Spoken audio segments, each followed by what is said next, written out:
Bom, boa noite a todos. Eu sou Ana Paula, da Casa Irmã, Eurípides Barçanufo, e é sempre um prazer a gente estar aqui na União Espírita José o Carpinteiro. Hoje o tema proposto é do Evangelho segundo o Espiritismo, o óbolo da viúva, e nós vamos falar também sobre convidar os pobres e os estropiados, dar sem esperar retribuição. Então nós vamos ler aqui essas passagens para que a gente possa aí saber do que a gente está falando, né? Estando Jesus sentado de frente do gasofilácio, a observar de que modo o povo lançava ali o dinheiro, viu que muitas pessoas ricas o deitavam em abundância. Nisso veio também uma pobre viúva que apenas deitou 2 pequenas moedas do valor de 10 centavos cada uma.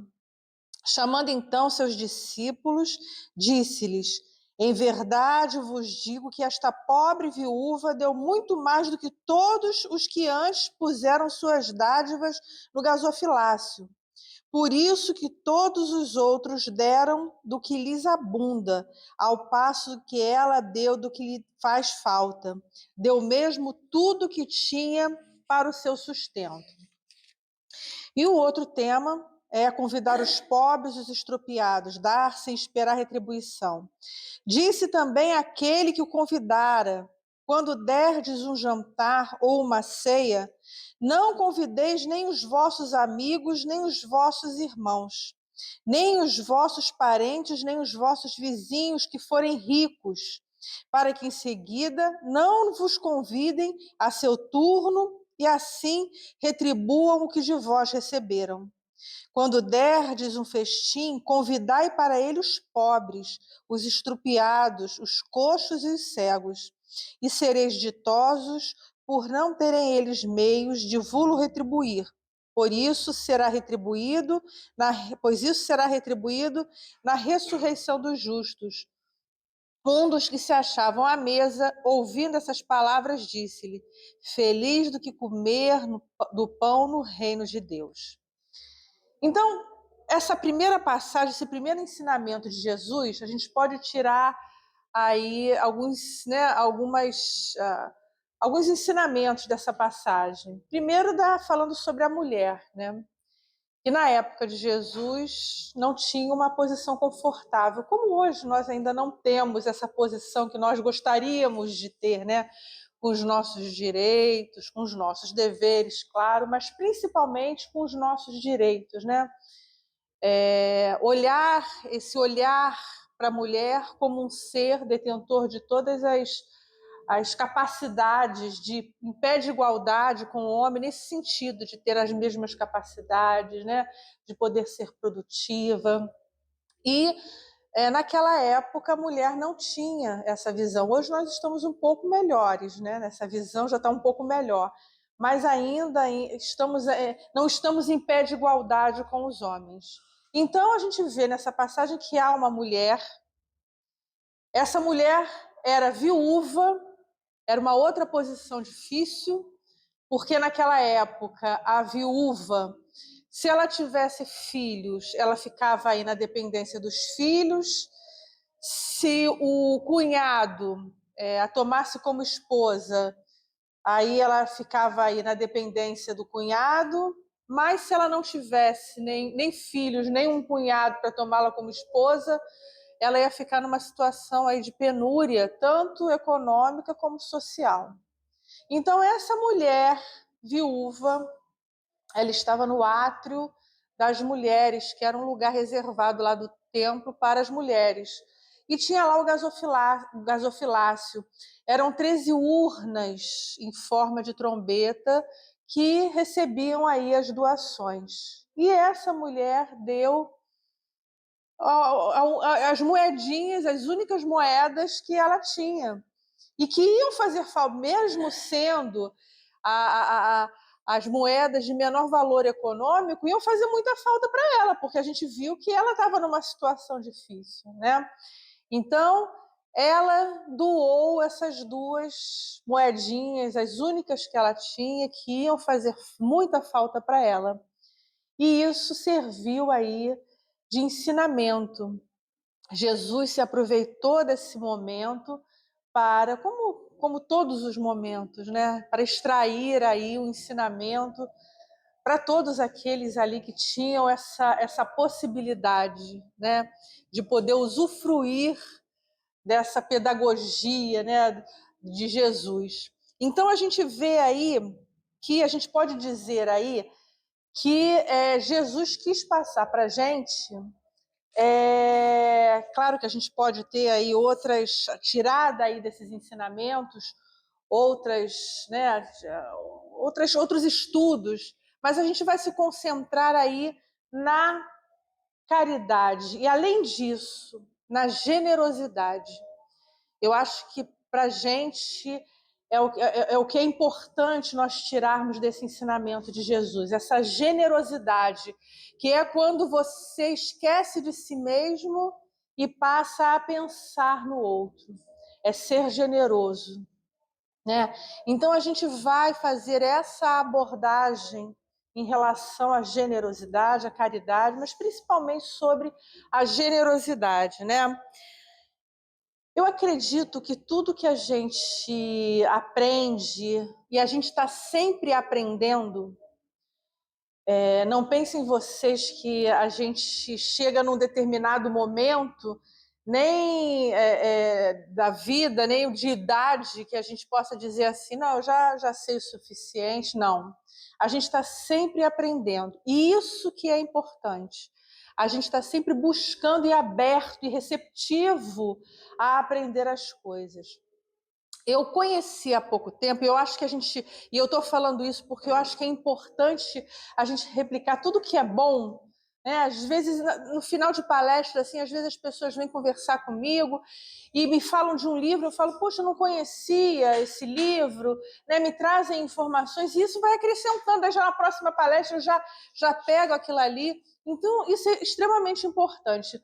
Lá no estudo que a gente faz lá no Eurípides, do Livro dos Espíritos, eu conheci uma professora de filosofia que grava as suas aulas no YouTube, né? E grava as suas aulas e coloca no YouTube. E assim eu me encantei com a filosofia, né? Não que eu não conhecesse assim a filosofia, mas com ela eu realmente passei a ter o amor pela sabedoria, pelo conhecimento, né? Dá até vontade da gente estudar filosofia, porque é extremamente interessante. E a gente sabe, né? Tá lá, tá no próprio Evangelho, lá no comecinho, vem falando de Sócrates e Platão, os precursores aí da doutrina espírita. Então, estudar filosofia, introduzir filosofia nas nossas vidas, eu acredito que vai ajudar muito, né? Até o próprio conhecimento da doutrina espírita. E a gente vê as falas dos filósofos, né? São espíritos, a gente sabe, né, que são espíritos que já vieram aí para trazer aí essas bases para que mais tarde nós recepcionássemos a doutrina espírita. Então, ela fala uma coisa muito interessante. Claro, o conhecimento dela todo baseado aí nos filósofos, todo o conhecimento que ela tem como professora. E aí ela é Luciliana Galvão, né? A gente tem que até falar o nome, se vocês quiserem se interessarem, procurarem lá no YouTube. E aí ela vem falando para a gente que a função do tomateiro é dar tomate. E a nossa função, qual é a nossa função? Sermos bons, né? Essa nossa destinação, sermos bons, essa a nossa função, né? É para isso que nós fomos criados, né? Para sermos bons, né? E a gente está nessa jornada, a gente está nesse caminhar aí. Acredito que todos nós que estamos aqui estamos com esse objetivo traçado, né? De sermos melhores a cada dia. E ela fala, ela vem citando o taoísmo, e ela diz o seguinte: na visão do taoísmo, nós somos como se fôssemos um cano, e Deus sopra a sua luz, né, por esse cano. Só que nós somos contemos tantas impurezas, né? Temos aí, somos tão opacos que lá, do outro lado, se ele sopra aqui, teria que sair, sopra a luz, teria que sair do outro lado luz também. Mas por conta dessas impurezas, acaba saindo a sombra, né? Então, o grande objetivo é nós nos tornarmos um cano, né? Podemos passar essa luz de Deus, né? Da sua forma mais brilhosa, mais límpida, né? E é isso que a gente faz. Eu tenho a certeza disso. Esse é o grande objetivo nosso, né? De, através dos ensinamentos da doutrina espírita, nós irmos nos purificando, deixarmos passar a luz de Deus, né? Essa é a nossa destinação. E todos nós vamos chegar, vamos ter aí esse ponto aí, né? Essa chegada que é a perfeição relativa, porque a perfeição absoluta é só Deus. Como nós dissemos, nós que aqui estamos já sentimos isso, já queremos isso. Cada um vai ter o seu momento de despertar para a sua função. Cada um vai ter, nessa grande escola da vida, vai ter aí um momento mesmo que vai falar, não, agora eu quero olhar além do que dessa vida material, né? É esse despertar, é o despertar da consciência de que existe algo além do que a vida material, além dos corpos físicos, né? Não, a gente sabe que a doutrina espírita, ela nos dá uma base muito grande, porque ela responde os nossos questionamentos, as nossas dúvidas, mas a gente sabe que tem outras filosofias que também proporcionam ao homem esse despertar. O importante é o despertar. Há hoje os que ainda não despertaram para isso, que ainda estão envolvidos com o mal, né, com as vibrações inferiores, mas sabemos que vai chegar a hora dessas pessoas também. Cada um no seu momento, cada um no seu instante, né? Então, o objetivo da vida, da encarnação, é justamente, e a proposta da doutrina espírita, é que todos nós despertemos, é que todos nós saiamos dessa horizontalidade que é a vida material e passemos para a verticalidade, para a gente olhar aí além do que existe aqui. E esse despertar, e quando a gente abre os nossos olhos para isso, para esse novo mundo, isso é extremamente... traz uma felicidade, traz uma alegria, né? A gente poder conhecer o nosso papel aqui e agora. Então, isso é extremamente importante, né? O olhar além de si mesmo, deixar o egoísmo, que ainda está tão presente em todos nós. Nós ainda estamos egoístas ou somos egoístas, mas a gente sabe que cada dia, a cada passo, nós vamos deixando de ser egoístas. A lei do progresso, ela é uma força. Nós podemos até ficar estacionários, mas nós não podemos nos furtar a essa lei, a esse impulso da lei do progresso que quer que a gente siga adiante. E Jung, ele falava o seguinte: a consciência desperta com os contrastes. O que quer dizer isso? Muitas vezes nós estamos envolvidos pelos apelos materiais e acontece alguma coisa que a gente às vezes acha que está muito bem, obrigada, né? Mas de repente acontece alguma coisa que faz com que a gente desperte, e é o contraste. E qual seria esse contraste no momento de muita alegria, do que a gente acha que é felicidade? É justamente a dor, né? E aí, quando a dor chega, ela faz com que a gente... Espera aí, não é só isso, há alguma coisa, né? Porque a dor chacoalha a gente e a gente, muitos, né, despertam com essa dor. A gente até fala, né, que a maioria chega na casa espírita ou através do amor ou através da dor, né? Ou melhor dizendo, a maioria chega através da dor, né? Porque nós somos impulsionados a buscar um consolo e uma resposta. E muitos, a gente sabe disso, né? Senão nós mesmos chegamos na casa espírita através da dor. É justamente o contraste. Mas é esse contraste que faz com que a gente desperte, né? Nós poderíamos chegar pelo amor, né? Mas é a nossa escolha chegar pela dor, é a nossa escolha a gente fechar os olhos e deixar que a dor venha e faça o seu trabalho aí, né? Precisamos também essa visão essa transformação para sermos pessoas mais generosas, deixarmos de lado as posses materiais, as posses emocionais, que são os nossos apegos ao status, às honrarias, né? Tudo isso, todos esses apelos que fazem com que o nosso orgulho se exacerbe cada vez mais. E nós somos apegados a isso, né? A nossa condição social, econômica, né? São apelos muito grandes.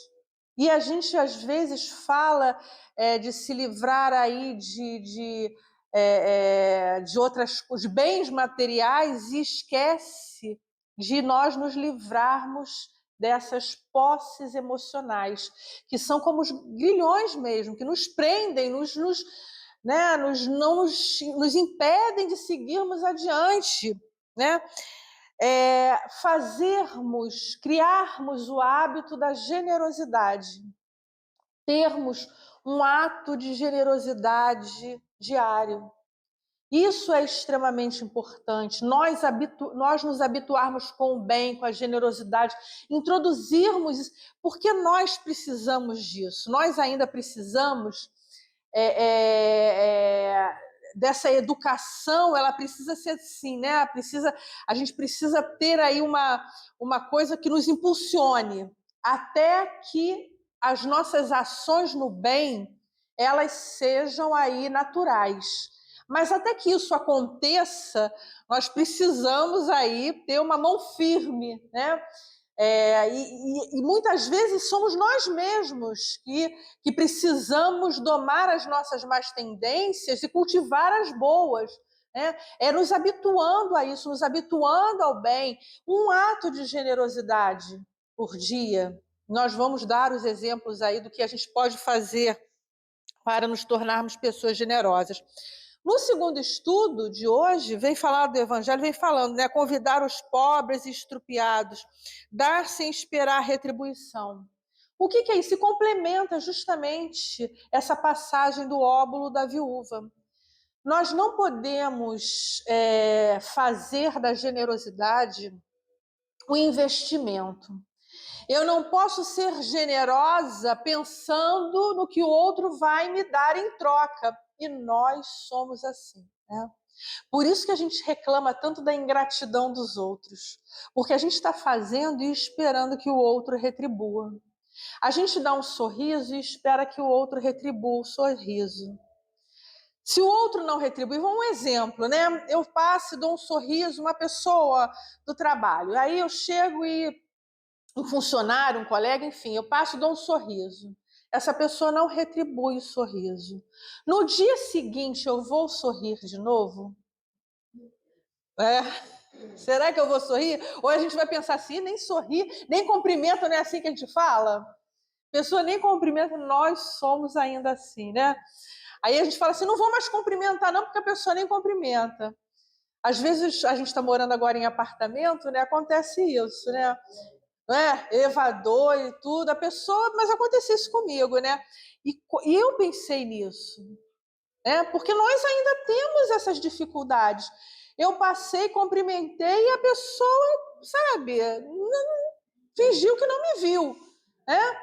E aí eu falei assim, não vou mais cumprimentar, porque isso é muito natural. Nós ainda não somos pessoas generosas, precisamos nos habituar. Mas o que acontece? A gente já percebe as nossas falhas, né? Ao mesmo tempo que a gente pensa, vem aquela vozinha da consciência dizendo assim, não, a gente não pode agir assim, eu não vou fazer uma coisa que eu sei que está errada, né? É isso, é essa reforma íntima de cada um de nós, é quando a consciência já nos acusa. Mas isso acontece, né? Então, nós temos que ser generosos, nós temos que ficar completamente despidos de orgulho, de vaidade, de egoísmo, a esse ponto de não esperarmos nada do outro, nós doarmos ao outro sem esperarmos nada em troca. É isso que Jesus quis dizer com essa passagem. Você convidar lá os estrupiados, os pobres, por quê? Ele quis dizer o seguinte, você vai dar para aquele que não pode te retribuir.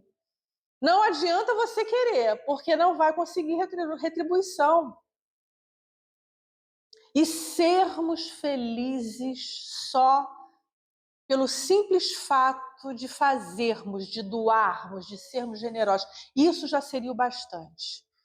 Essa é a felicidade, é sermos felizes sem esperarmos nada em troca. E esse gesto nosso nos trazer tamanha felicidade que isso já seria o suficiente para todos nós, né? O imperador Marco Aurélio de Roma, ele era conhecido por ser muito generoso. E aí um dia ele foi, né, perguntado lá, inquirido, por que ele era tão generoso. Ele era generoso porque ele estava esperando conquistar um bom lugar depois que ele morresse lá lá no céu.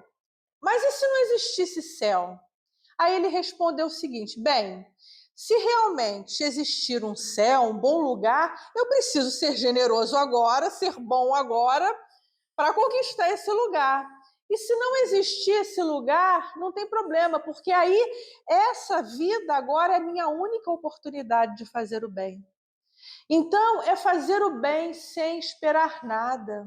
Não importa se tinha lugar, se tinha ele ia conseguir, mas ele não estava, para ele não era importante. Mas se não tivesse, era a única oportunidade que ele tinha de fazer o bem, enquanto ainda estivesse vivo, né? E é assim que a gente precisa pensar. A gente sabe que existe uma vida após a encarnação, né? A verdadeira vida. Mas a gente não pode agir pensando em angariar um lugarzinho, um pedacinho lá no plano espiritual, lá no nosso lar, né? Muitas vezes as pessoas falam assim, não, eu quero um lugarzinho bom lá no nosso lar, mas o nosso lar ainda está tão perto aqui da crosta terrena, tem lugares mais elevados do que nosso lar, né? Mas para a gente, nosso lar já está bom, né? Mas a gente tem que ser bom por ser bom. E isso nos causar felicidade, né? É claro que a gente sabe que as nossas boas ações aqui vão repercutir numa felicidade futura, né? Num equilíbrio futuro, em coisas boas futuras. A gente sabe disso. Mas não podemos agir esperando que isso aconteça para a gente, né? Não fazer propaganda da generosidade. Essa coisa de propaganda, a gente precisa aí entender isso. Tem pessoas que usam as redes sociais, e a gente vê muito isso, né? Facebook, lá estão lá postando aquelas fotos, como eu sou bom e tal.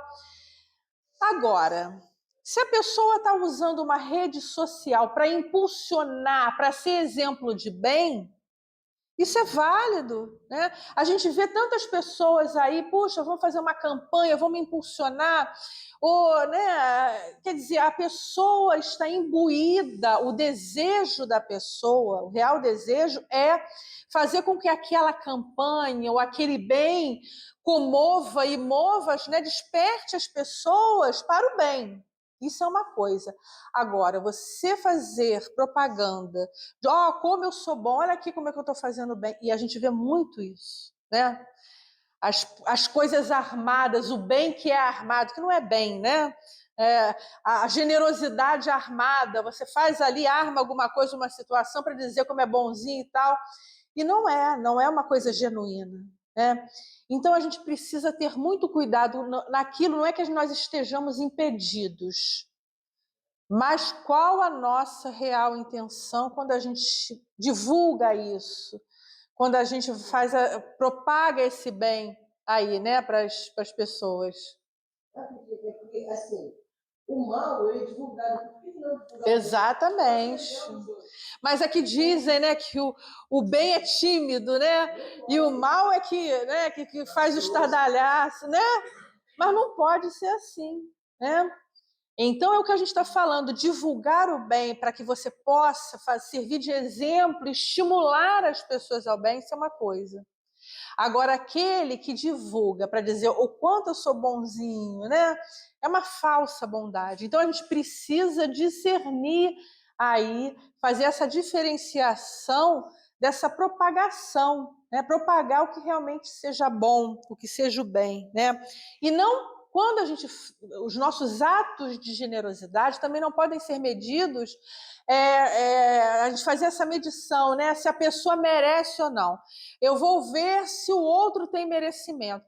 Eu costumo falar isso. Claro que numa casa espírita que faz um trabalho de repente, de distribuição de alimentos, alguma coisa, você passa, faz um cadastro e tal, você vê aquela família, porque tem tantas pessoas necessitadas, infelizmente não dá para atender a todas. Você faz uma triagem aí de quem, né, você deve ajudar e tal. A gente sabe que existe isso, né? Isso é uma coisa, por isso que tudo a gente tem que pesar muito.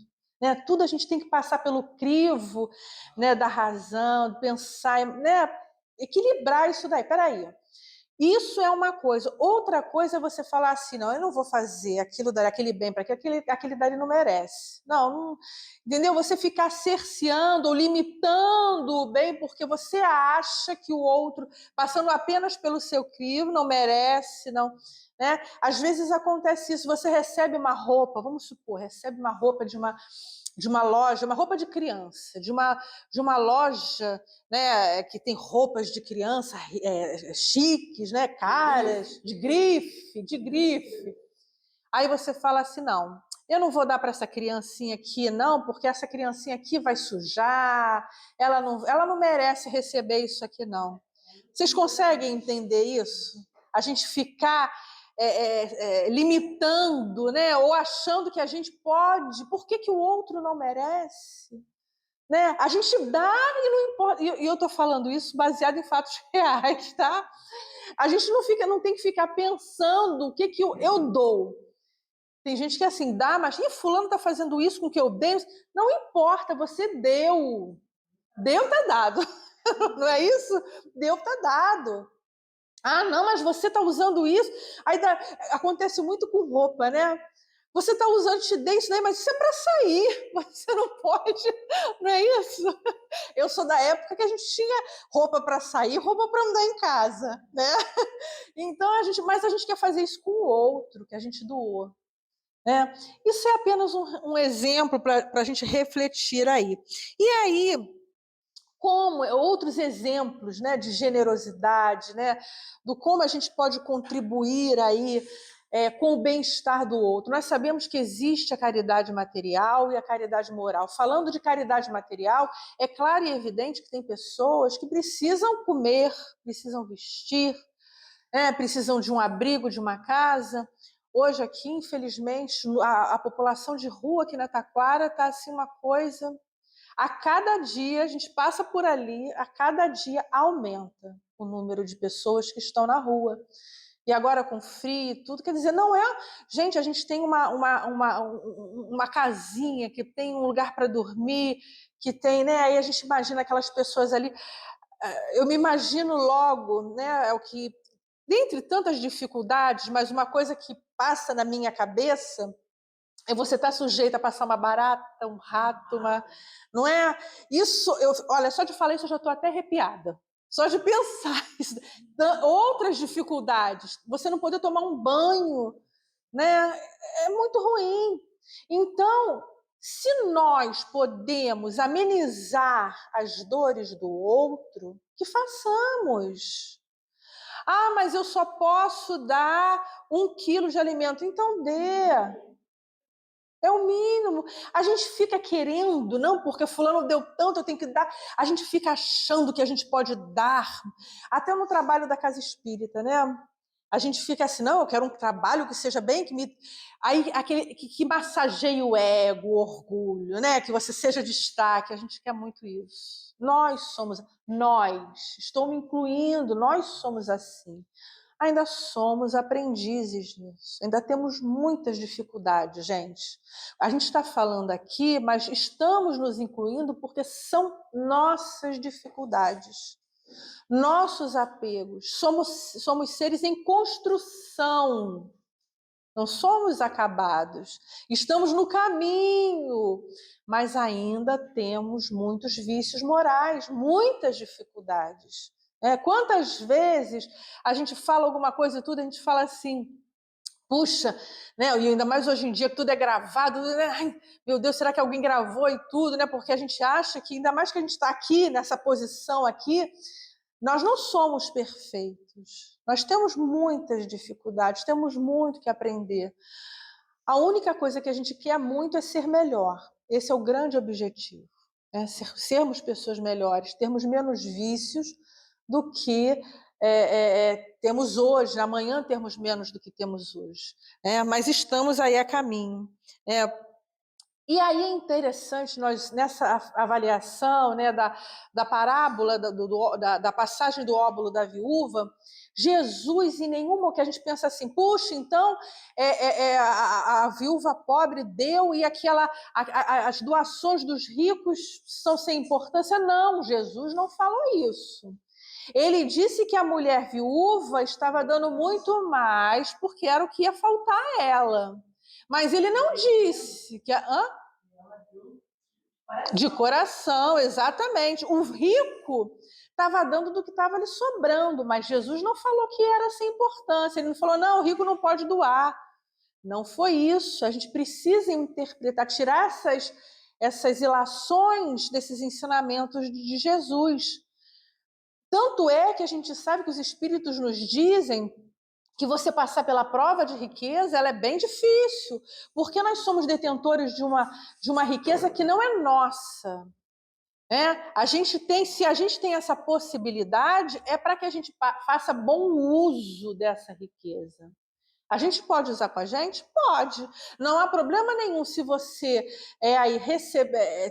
recebeu aí através do seu trabalho, ou seja o que for, você tem essa riqueza, você conquistou isso, uma conquista sua, não é problema de você usar com você, trazer uma vida melhor para os seus familiares, não há problema. O problema é quando você acha que a vida é só isso, quando você não consegue perceber o outro, quando você não divide.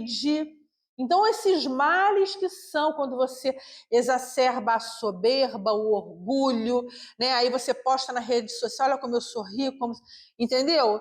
E aí aí fala assim, a pessoa se transformou. Não se transformou, era o que ela era. O dinheiro foi o facilitador dela demonstrar o que ela era.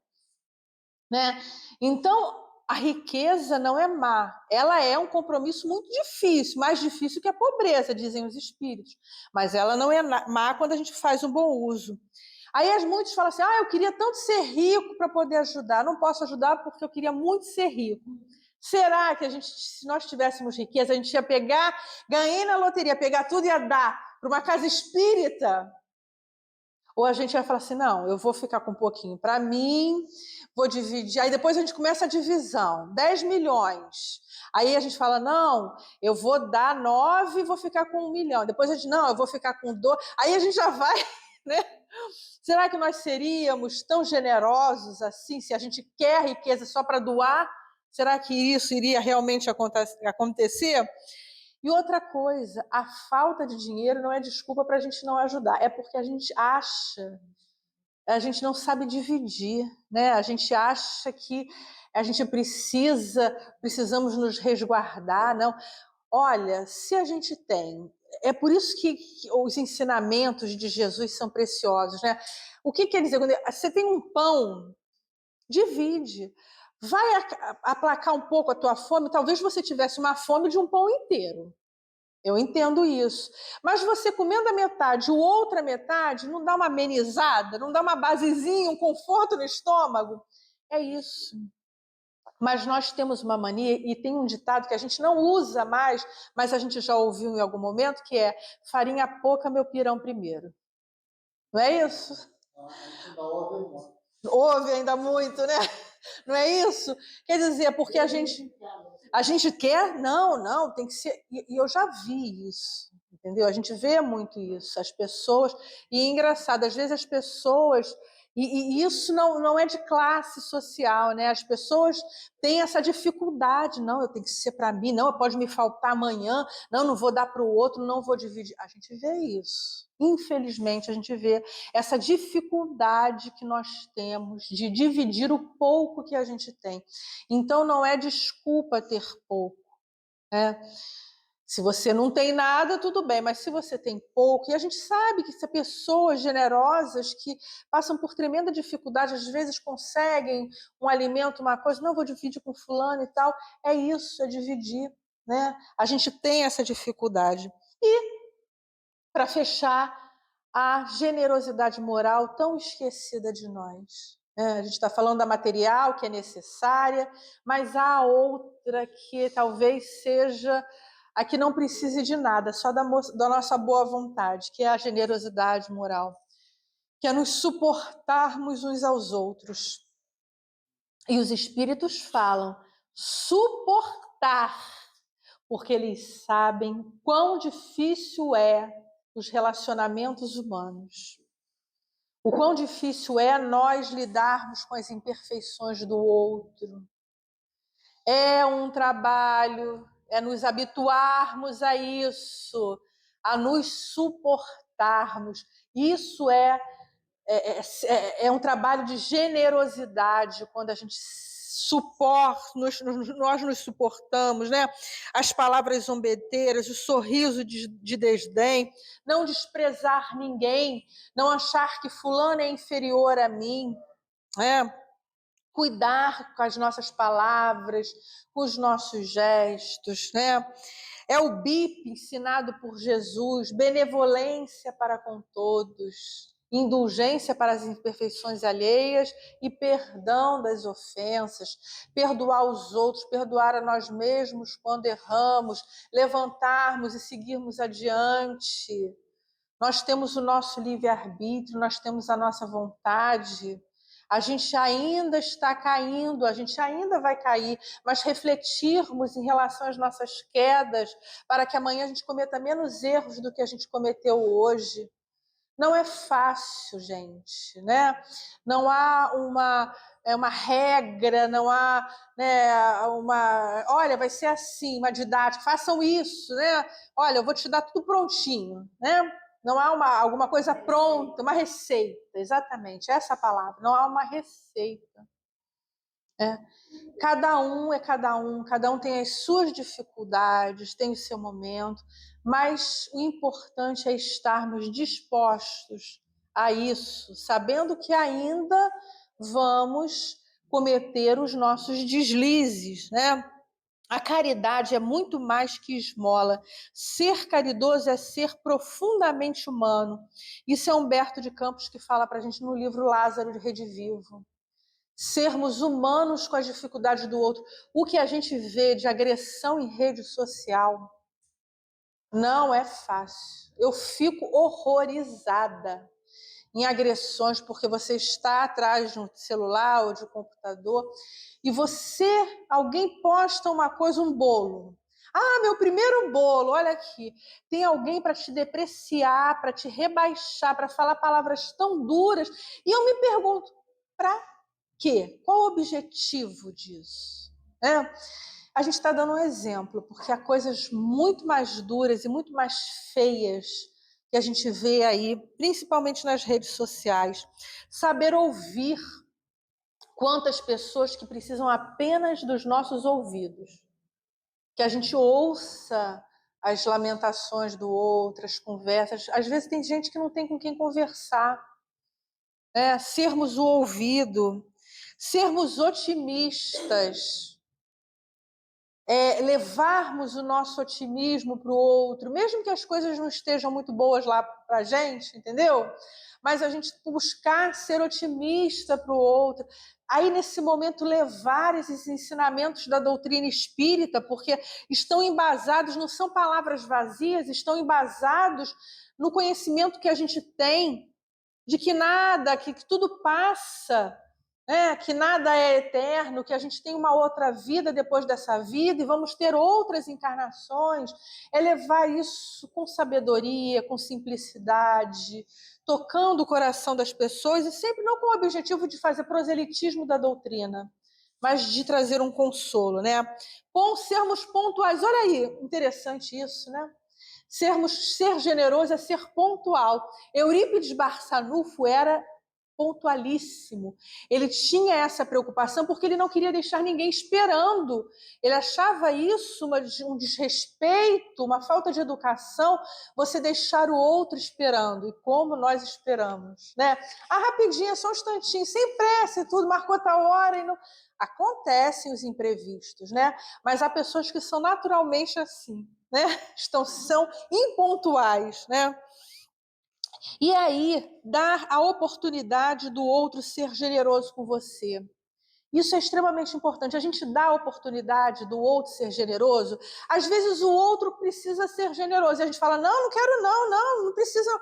Deixa o outro ser generoso com a gente. Dê a oportunidade dele de ser generoso e fazer o bem. Nós ficamos tão melindrados, ou não, por que o outro vai pensar que eu estou precisando e tal? A gente deixar o outro ser generoso com a gente, ele precisa disso. É nossa generosidade deixar o outro ser generoso com a gente, Ele precisa disso, vai fazer bem para ele, vai ser feliz, e às vezes a gente impede do outro ser generoso, porque a gente cria barreiras, nos achamos orgulhosos demais, deixamos o orgulho falar mais alto e impedimos o outro de ser generoso com a gente, A própria espiritualidade está sempre agindo, Tem um caso na Revista Espírita de 1864 de um homem que entra num restaurante, tinha duas pessoas, dois espíritas, um advogado e um militar, e aí entra um homem falando alto, reclamando no restaurante, pedindo a comida e tal, e aí esse militar vira e fala assim, começa a falar alto, Puxa, pessoa mal educada e tal, a recriminar. Nessa mesma hora, ele escuta a voz do seu filho desencarnado que diz, não recrimine, este homem vai sair daqui e vai se suicidar. E aí ele para imediatamente, vai até o homem, chama ele num canto e diz, olha, você me desculpe o que eu falei com você, mas eu sei que você vai se suicidar. E aí o cara se espanta, como é que você sabe? Foi Deus que me falou, diz lá o militar, E aí até a conclusão lá da história, ele é ajudado e tal, e realmente não leva aí esse seu intento até o fim, que é de se suicidar. Então, muitas vezes, uma palavra agressiva, um gesto agressivo, é que a pessoa está em guerra consigo mesma. Eu diria até quase sempre, Ou sempre, O mal, quando a gente não está bem, está mal-humorado e tudo, às vezes a gente se afasta, mas é um momento que a pessoa precisa até de mais carinho, porque ela está completamente desequilibrada. Há dores extremas, nós somos seres que a gente pode estar aqui, mas por dentro está um turbilhão, Que sejamos todos nós mais intuitivos, mais calmos, não que a gente sempre compreenda, porque nós também temos as nossas limitações, mas se formos mais atentos a tudo isso, e é essa a proposta da doutrina, nos nos deixar atentos a essas situações para a gente poder ter um outro pensamento. Se a gente não conseguir ajudar, que a gente não atrapalhe, que emitamos um pensamento, uma prece, né, uma vibração positiva e não aumentarmos as vibrações negativas, porque o mal, existe muita gente, quando alguém comete um mal, pessoas para recriminarem e colocarem mais mal, mais lenha na fogueira, a gente já tem, né? Sejamos aqueles que não colocam a lenha na fogueira. Se a gente não conseguir apagar o incêndio, que a gente não coloque a lenha na fogueira, né? Então, meus amigos, acho que é isso que nós tínhamos aí, algumas coisas, algumas reflexões sobre essas passagens aí do estudo da noite de hoje. Muita paz.